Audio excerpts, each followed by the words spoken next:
ಪ್ರೀತಿಯ ವೀಕ್ಷಕರೇ, ನಿಮ್ಮೆಲ್ಲರಿಗೂ ನಮಸ್ಕಾರ. ನಾನು KJ ಹಳ್ಳಿ ಸುರೇಶ್. ಸ್ನೇಹಿತರೆ, ಹೋರಾಟ, ಪ್ರತಿಭಟನೆ, ಸತ್ಯಾಗ್ರಹ, ನಿರಶನ ಈ ಪದಗಳು ಇವತ್ತು ಅರ್ಥವನ್ನ ಕಳೆದುಕೊಳ್ತಾ ಇದ್ದಾವೆ ಅಂತ ಅನ್ಸುತ್ತೆ. ಮೊದಲೆಲ್ಲ ಯಾರಾದರೂ ಒಂದು ಹೋರಾಟ ಮಾಡ್ತಿದ್ದಾರೆ, ಒಂದು ಸತ್ಯಾಗ್ರಹ ಮಾಡ್ತಿದ್ದಾರೆ, ನಿರಶನ ಮಾಡಿದ್ದಾರೆ, ಪ್ರತಿಭಟನೆ ಮಾಡ್ತಾ ಇದ್ದಾರೆ ಅಂತಂದ್ರೆ ಸರ್ಕಾರಗಳು, ವ್ಯವಸ್ಥೆಗಳು ತುಂಬಾ ಸೂಕ್ಷ್ಮವಾಗಿ, ಮಾಧ್ಯಮಗಳು ಬಹಳ ಗಂಭೀರವಾಗಿ ಪರಿಗಣಿಸಿ ಅದನ್ನ ನೋಡ್ತಾ ಇದ್ವು. ಅವ್ರ ನೋವುಗಳೇನು, ಅವ್ರ ದುಃಖಗಳೇನು, ಅವರ ಆಗ್ರಹಗಳೇನು, ಅವರ ಅಳಲುಗಳೇನು ಅಂತ ಕೇಳ್ತಾ ಇದ್ವು. ವ್ಯವಸ್ಥೆಯಲ್ಲಿ ಯಾರೇ ಯಾವುದೇ ಒಬ್ಬ ವ್ಯಕ್ತಿ, ಒಂದು ಸಮೂಹ ಪ್ರತಿಭಟನೆ ಮಾಡ್ತಿದ್ದಾರೆ, ಅವರು ಆಕ್ರೋಶ ವ್ಯಕ್ತಪಡಿಸ್ತಿದ್ದಾರೆ, ಪ್ರಭುತ್ವಗಳ ವಿರುದ್ಧ ಘೋಷಣೆ ಕೂಗ್ತಿದ್ದಾರೆ, ತಮ್ಮ ಬದುಕಿನ ಬಗ್ಗೆ ಅಭದ್ರತೆಯನ್ನ, ಆತಂಕವನ್ನ, ಅಳಲನ್ನ ವ್ಯಕ್ತಪಡಿಸ್ತಿದ್ದಾರೆ ಅಂತಂದ್ರೆ ಅವರೆಲ್ಲೋ ನೋವಲ್ಲಿದ್ದಾರೆ, ದುಃಖದಲ್ಲಿದ್ದಾರೆ, ತೊಂದರೆಯಲ್ಲಿದ್ದಾರೆ ಅಂತ ಅರ್ಥ.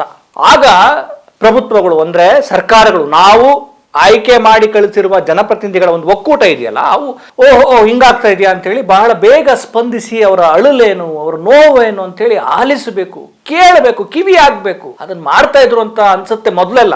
ಈಗ ನೀನು ಬಾಯಿ ಬಡ್ಕೋ, ತಿಪ್ಪರ್ಲಾಗ ಹಾಕು, ಉಪವಾಸ ಕೂತ್ಕೋ, ನಿನ್ ಸತ್ತೋಗು, ತಲೆ ಕೆಡಿಸ್ಕೊಳ್ಳಲ್ಲ, ಅವ್ರಿಗೇನೂ ಅಲ್ಲ. ಯಾಕೆಂದ್ರೆ ಇವರು ದಪ್ಪ ಚರ್ಮದ ಪ್ರಭುತ್ವಗಳಾಗಿದ್ದಾರೆ. ನಾನು ಏನ್ ಹೇಳಕ್ ಹೊರಟಿದ್ದೀನಿ ಅಂದ್ರೆ, ಮಧ್ಯಪ್ರದೇಶದ ಕೆನ್ ಬೆಟ್ವಾ ಲಿಂಕ್ ಯೋಜನೆ ನಿಜಕ್ಕೂ ಅಲ್ಲಿನ ಜನ ಮಾಡ್ತಿರುವಂತ ಹೋರಾಟ ವ್ಯವಸ್ಥೆಯನ್ನ ಒಂದು ರೀತಿ ಅಣುಕ ಮಾಡ್ತಾ ಇದ್ದಾರೆ. ಈ ಛತ್ತರ್ಪುರ ಮತ್ತು ಪನ್ನಾ ಜಿಲ್ಲೆಗಳ ಬುಡಕಟ್ಟು ಸಮುದಾಯದ ಜನ ಮಾಡ್ತಿರುವಂತ ಈ ಪ್ರತಿಭಟನೆ ಇದೆಯಲ್ಲ, ಆ ಪ್ರತಿಭಟನೆಯ ಸ್ವರೂಪಗಳನ್ನ, ವಿಡಿಯೋಗಳನ್ನ ನೋಡ್ತಾ ಇದ್ರೆ, ಮತ್ತೆ ಅವರ ಅಳಲು, ಅವರ ಆಗ್ರಹವನ್ನ ನಾವು ಕೇಳ್ತಾ ಇದ್ರೆ, ಏನಪ್ಪ, ಏಕೆ, ಎಂತ ವ್ಯವಸ್ಥೆಯಲ್ಲಿ ನಾವಿದ್ದೇವೆ, ಯಾಕೆ ಬಡವರು, ಬುಡಕಟ್ಟು ಜನರು, ಜನಸಾಮಾನ್ಯರು ಈ ನೆಲದಲ್ಲಿ ಬದುಕೋದಿಕ್ಕೆ ಅವ್ರಿಗೆ ಹಕ್ಕಿಲ್ವಾ?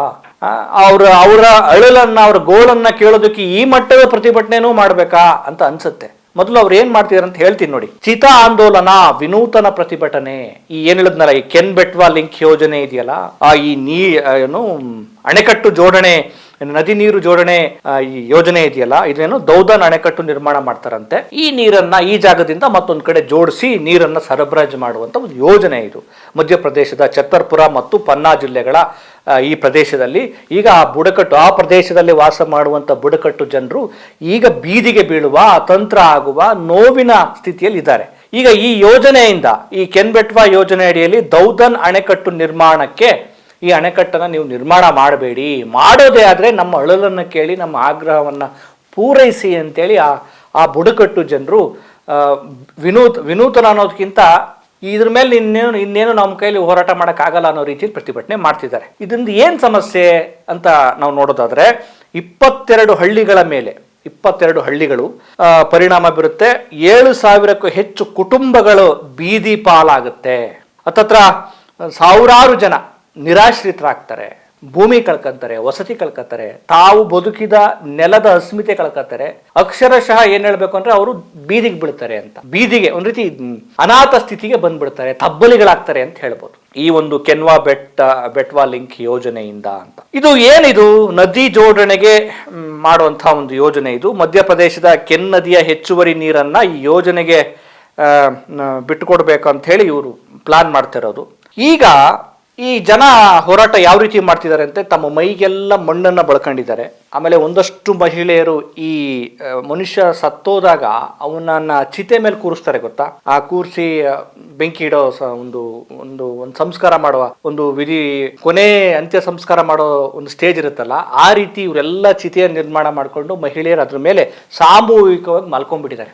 ನೀವು ನಮ್ಮ ಭೂಮಿಯನ್ನ, ನಮ್ಮ ಬದುಕನ್ನ ಕಿತ್ಕೊಳ್ತೀರಿ ಅಂತ ಅನ್ನೋದಾದ್ರೆ ನೀವು ನಮ್ಮ ಚಿತೆಗೆ ಬೆಂಕಿ ಇಟ್ಬಿಡಿ ಅಂತ. ಅದಕ್ಕೆ ಈ ಚಿತಾ ಹೋರಾಟ ಅಂತ ಮಾಡ್ತಿದ್ದಾರೆ. ಮೈಗೆಲ್ಲ ಮಣ್ಣು ಬಳ್ಕೊಂಡಿದ್ದಾರೆ. ಇದು ಒಂಥರದ್ದು. ಇನ್ನೊಂದಷ್ಟು ಜನಗಳು ಈ ಯೇಸು ಕ್ರಿಸ್ತನನ್ನ ಶಿಲುಬೆಗೆ ಏರಿಸಿ 2 ಕೈಗಳಲ್ಲಿ ಹೊಡೆದ್ರು ಗೊತ್ತಾ, ಮೊಳೆಗಳನ್ನ ಹೊಡೆದು. ಆ ರೀತಿ ಒಂದಷ್ಟು ಜನಗಳು ಈ ರೀತಿ ಏನೋ ಶಿಲುಬೆ ತರ ನಿರ್ಮಾಣ ಮಾಡಿಕೊಂಡು ಹಿಂದ್ಗಡೆ ಸುದೀರ್ಘ ಗಂಟೆಗಳ ಕಾಲ ನಿಂತುಕೊಂಡು ತಮ್ಮನ್ನ ತಾವೇ ನೋಯಿಸಿಕೊಳ್ಳುವಂತ ಒಂದು ಪ್ರತಿಭಟನೆ ಮಾಡ್ತಿದ್ದಾರೆ. ಹೆಣ್ಮಕ್ಳು ಎಲ್ಲ ಮಣ್ಣನ್ನು ಬಳ್ಕೊಂಡು ಅವರು ನದಿಯಲ್ಲಿ ನಿಂತ್ಕೊಂಡು ಆಕ್ರೋಶ ವ್ಯಕ್ತಪಡಿಸಿದ್ದಾರೆ. ಇನ್ನೊಂದಷ್ಟು ಜನ ಚಿತೆ ಮೇಲೆ ಕೂತಿದ್ದಾರೆ. ಇನ್ನೊಂದಷ್ಟು ಜನ ನೇಣು ಹಗ್ಗವನ್ನು ಹಿಡ್ಕೊಂಡು ನಾವು ಇನ್ನೇನು ಇದಕ್ಕೆ ಸಿದ್ಧರಾಗಿದ್ದೇವೆ ನೇಣಿಗೆ ಅನ್ನೋ ಅರ್ಥದಲ್ಲಿ ಪ್ರತಿಭಟನೆ ಮಾಡ್ತಿದ್ದಾರೆ. ಇದು ನೋಡಿದಾಗ ಯಾವುದೋ ಸಿನಿಮಾ ದೃಶ್ಯ ಅಂತ ಅನ್ಸ್ಬಿಡುತ್ತೆ. ಏನೋ ನಡೀತಾ ಇದೆಯಲ್ಲ ಅಂತ. ಸಿನಿಮಾ ದೃಶ್ಯ ಅಲ್ಲ, ಶೂಟಿಂಗ್ ಅಲ್ಲ ಇದು. ಆ ಜನರು ನಮಗೆ ನೀವೇನೋ ಯೋಜನೆ ಮಾಡೋದಕ್ಕೆ ಹೊರಟಿದ್ದೀರಿ, ಅಭಿವೃದ್ಧಿಯ ಹೆಸರಲ್ಲಿ ನೀವು ನಮ್ಮ ಭೂಮಿಯನ್ನ ನಮ್ಮ ಪ್ರದೇಶವನ್ನ ವಶಪಡಿಸ್ಕೊಳ್ಳೋಕೆ ಹೊರಟಿದ್ದೀರಿ.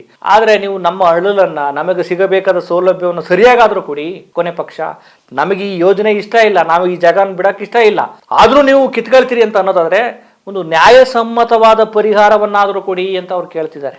ನ್ಯಾಯಸಮ್ಮತವಾದ ಅಂತ. ಈಗ ನೋಡಿ, ಏನು ಇವರೆಲ್ಲ ಇಷ್ಟೆಲ್ಲ ಹೋರಾಟ ಮಾಡಿದ್ರು ಅಲ್ಲಿನ ಸರ್ಕಾರಗಳು, ಕೇಂದ್ರ ಸರ್ಕಾರ ತಲೆ ಕೆಡಿಸ್ಕೊಂಡಿಲ್ಲ. ಸಾವಿರಾರು ಕೋಟಿ ಪ್ರಾಜೆಕ್ಟ್ ಅಲ್ಲಿ ಇವರು ಡ್ಯಾಮ್ಗಳನ್ನ, ಏನು ಸೇತುವೆಗಳನ್ನ ಕಟ್ತಾರೆ. ಜನಸಾಮಾನ್ಯರಿಗೆ ಪರಿಹಾರ ಕೊಡ್ರಪ್ಪ ಒಳ್ಳೆ ಅಂತಂದ್ರೆ ಚಿಲ್ಲರೆಗಳ ತರ ಭಿಕ್ಷೆ ಬಿಸಾಕ್ತಾರೆ ಚಿಲ್ಲರೆಗಳನ್ನ. ಈಗ ನೋಡಿ, ಈಗ ಇದು ಪ್ರಾಜೆಕ್ಟ್ ಇದೆಯಲ್ಲ, ಇದ್ರ ಬಗ್ಗೆ ಡೀಟೇಲ್ ಕೊಡ್ತೀನಿ. ಇದು ಎಷ್ಟು ನೋಡಿ, ಈ ಯೋಜನೆಗೆ 44,000 ಕೋಟಿ, ಏನೋ ಕೆನ್ ಬೆಟ್ವಾ ಲಿಂಕ್ ಯೋಜನೆ ಇದೆಯಲ್ಲ, 44,000 ಕೋಟಿ ಅಂತ. ಈ ಮಹಾಶಯರುಗಳು ಸಾವಿರಾರು ಕೋಟಿ ರೂಪಾಯಿದಲ್ಲಿ ಈ ದೇಶದಲ್ಲಿ ಕಟ್ಟಿರುವಂತ, ಏನು ಸದ್ಯ ಡ್ಯಾಮ್ ಕಟ್ಟಕ್ ಹೋಗ್ಬೇಡ್ರಪ್ಪ, ಡ್ಯಾಮ್ ಕಟ್ಟಕ್ ಹೋಗ್ಬೇಡಿ. ನೆಹರು ಕಾಲದಲ್ಲಿ ಕಟ್ಟಿದಂತ ಡ್ಯಾಮ್ಗಳು ಸದ್ಯಕ್ಕೆ ಏನು ಆಗಿಲ್ಲ. ಅದು ಏನಾದ್ರು ಆಗಿದ್ರೆ ನೋಡಿ ಹೆಂಗಾಯ್ತು ಅಂತ. ನೀವು ಡ್ಯಾಮ್ ಕಟ್ಬಿಟ್ರೆ ಸಾವಿರಾರು ಲಕ್ಷಾಂತರ ಜನ ಬದುಕೆ ಮುಳುಗೋಗ್ಬಿಡುತ್ತೆ. ಈಗಿನ ಮಹಾಶಯರುಗಳು ಕಟ್ಟಿದಂಥ ಈ ಬ್ರಿಡ್ಜ್ಗಳು, ಹೈವೇ ರಸ್ತೆಗಳು, ಆಮೇಲೆ ಇನ್ನೇನು ತೂಗು ಸೇತುವೆಗಳು, ಇವರೆಲ್ಲ ನೋಡಿದ್ರೆ ಪ್ರತಿಮೆಗಳು, ಸಾವಿರಾರು ಕೋಟಿ ಎಲ್ಲ ಕುಸಿದು ಬೀಳ್ತಿದ್ದಾವೆ. ಸಾಹೇಬ್ರುಗಳೆಲ್ಲ, ಈ ಸಾಹೇಬ್ರು ಹೋಗಿ ಉದ್ಘಾಟನೆ ಮಾಡಿರುವಂಥ ಒಂದಷ್ಟು ಸೇತುವೆಗಳು ಎಲ್ಲ ಕುಸಿದು ಬಿದ್ದಿದ್ದಾವೆ. ಇವರು ಈಗ ಕೆನ್ ಬೆಟ್ವಾ ಲಿಂಕ್ ಯೋಜನೆಗೆ 44,000 ಕೋಟಿ ಖರ್ಚು ಮಾಡ್ತಿದ್ದಾರೆ. ಇವ್ರು ಕಟ್ಟುವಂತ ಪ್ರಾಜೆಕ್ಟ್, ಇವ್ರು ಕಟ್ಟುವಂತ ಯೋಜನೆಗಳು, ರಸ್ತೆಗಳು, ಇವು ಬಿಲ್ಡಿಂಗ್ಗಳು ಏನೇನೋ ಇದಾವಲ್ಲ, ಇವೆಲ್ಲ ಅಷ್ಟು ಗುಣಮಟ್ಟವನ್ನ ಒಳಗೊಂಡಿರಲ್ಲ. ಸುಮ್ಮನೆ ಕಟ್ಟುತ್ತಾರೆ, ಆಮೇಲೆ ಗೊತ್ತಲ್ಲ ಯಾವ ಕುಸಿಯುತ್ತೆ ಅಂತ ಅವ್ರಿಗೆ ಗೊತ್ತಿರಲ್ಲ. ಕಟ್ಟಿ 1 ತಿಂಗಳಿಗೆ 2 ತಿಂಗಳಿಗೆ ಕುಸಿದು ಹೋಗ್ಬಿಡುತ್ತೆ. ಅಷ್ಟೇ ಅವ್ರದ್ದು ಸಾಮರ್ಥ್ಯ. ದೇಶ ಸಾವಿರಾರು ಕೋಟಿ, ಆಮೇಲೆ ಅದು ಲೂಟಿ. 44,000 ಕೋಟಿ. ಆದರೆ ಸಂತ್ರಸ್ತರಿಗೆ ಎಷ್ಟು ಕೊಡ್ತಾರೆ ಗೊತ್ತಾ? 40,000 ಕೊಡ್ತಾ ಇದ್ದಾರೆ. ಸಂತ್ರಸ್ತರಿಗೆ 40,000 ಕೊಡ್ತಾರೆ, 4 ಲಕ್ಷ ಕೊಡ್ತಾರೆ. ನೀವು ಕೊಡೋ ದುಡ್ಡು ಸಂತ್ರಸ್ತರಿಗೆ 4 ಲಕ್ಷ ಕೊಡ್ತಿದ್ದಾರಂತೆ. ನೀವು ಕೊಡೋ ಈ ದುಡ್ಡು ಅವ್ರಿಗೆ ಏನಕ್ಕೆ ಸಮಾನ, ಏನಕ್ಕೆ ಉಪಯೋಗ ಆಗುತ್ತೆ? ಈಗ ಅವರು ಹೇಳ್ತಿರೋದೇನು ಅಂದರೆ, ಎಕರೆಗೆ 9 ಲಕ್ಷನಾದರೂ ಕೊಡಿ ಅಂತ ಕೇಳ್ತಿದ್ದಾರೆ. ಇಲ್ಲ, ಇವರು ನರೇಂದ್ರ ಮೋದಿ ನೇತೃತ್ವದ ಸರ್ಕಾರ ಇಲ್ಲ ನಾವು ಬರೀ 5 ಲಕ್ಷ ಕೊಡ್ತೀವಿ, 4 ಲಕ್ಷ ಕೊಡ್ತೀವಿ ಅಂತ ಹೇಳ್ತಿದ್ದಾರೆ. ಕೊನೆಗೆ ಇವರು, ನೀವು ನಿಮ್ಮ ದುಡ್ಡು ಬೇಡ, ನಿಮ್ದೇನೂ ಬೇಡ, ನಮಗೆ ನಮ್ಮ ಭೂಮಿ ಕೊಟ್ಬಿಡಿ, ನಮ್ಮ ಜಾಗ ಉಳಿಸ್ಕೊಡಿ ಅಂತ ಹೇಳ್ತಿದ್ದಾರೆ. ಆದರೆ ಇವ್ರು ತಲೆ ಕೆಡಿಸ್ಕೊಳ್ತಾ ಇಲ್ಲ. ಇವರು ಹೋರಾಟ ಮಾಡಿದ್ರು ಕ್ಯಾರೆ ಅಂತ ಇಲ್ಲ. ಇದರಿಂದ ನಾವೇನು ಅರ್ಥ ಮಾಡ್ಕೊಳ್ಬೇಕು? ಇದು ನೋಡಿ, ಈ ಪ್ರದೇಶ ಇದೆಯಲ್ಲ, ಇದೇನು ಛತ್ತರ್ಪುರ ಮತ್ತು ಪನ್ನಾ ಜಿಲ್ಲೆಗಳ ಈ ಪ್ರದೇಶ ಹುಲಿ ಸಂರಕ್ಷಿತ ಅರಣ್ಯ ಪ್ರದೇಶ, ಆಮೇಲೆ ಒಂದು ವನ್ಯಜೀವಿ ಒಂದು ಕಾಡು. ನೋಡಿ, ಬುಡಕಟ್ಟು ಜನರು, ಅಲೆಮಾರಿಗಳು, ಆದಿವಾಸಿಗಳಿಂದ ಪರಿಸರಕ್ಕೆ ಯಾವತ್ತೂ ತೊಂದರೆ ಆಗಿಲ್ಲ. ಅವ್ರು ಯಾವತ್ತೂ ನಿಸರ್ಗದ ಜೊತೆ ಒಂದು ಹೊಂದಾಣಿಕೆಯನ್ನ ಮಾಡ್ಕೊಂಡು ಬದುಕ್ತಿದ್ದಾರೆ ಕೂಡ. ಈಗ ನೋಡಿ, ಕರ್ನಾಟಕದಲ್ಲಿ ಜೇನು ಸೋಲಿಗರು, ಜೇನು ಕುರುಬರು ಅಂತಿದ್ದಾರೆ. ಅವ್ರದ್ದೊಂದು ನಿಸರ್ಗದ ವಿವೇಕ ಹೇಗಿರುತ್ತೆ ಅಂತಂದ್ರೆ, ನಾವು ಜೇನನ್ನ ಎಲ್ಲಾದ್ರೂ ನೋಡಿದ್ರೆ ನಾವು ಕಿತ್ತು ಬಿಡ್ತೀವಿ ಪೂರ್ತಿ. ಜೇನು ನೋಡಿದ್ವಾ, ಕಿತ್ಕೊಂಡು ತಿಂದಿದ್ದಾಯ್ತು. ಆದ್ರೆ ಹಂಗ್ ಮಾಡಲ್ಲ ಟ್ರೈಬಲ್ಸ್ಗಳು ಯಾವತ್ತು.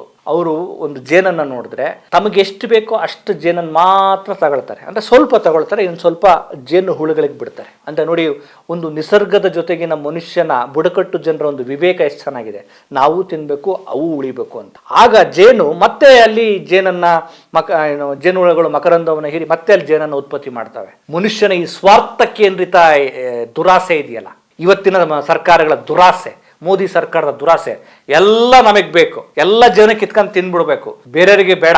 ಈ ಬುಡಕಟ್ಟು ಜನರ ವಿವೇಕ ಮೋದಿ ಸರ್ಕಾರಕ್ಕೆ ಬರಲ್ಲ, ನಮ್ಗೆ ಗೊತ್ತಿದೆ, ಬರಬೇಕು ಅಂತ ಆಶಯ ಇಟ್ಕೊಳ್ಳೋಣ.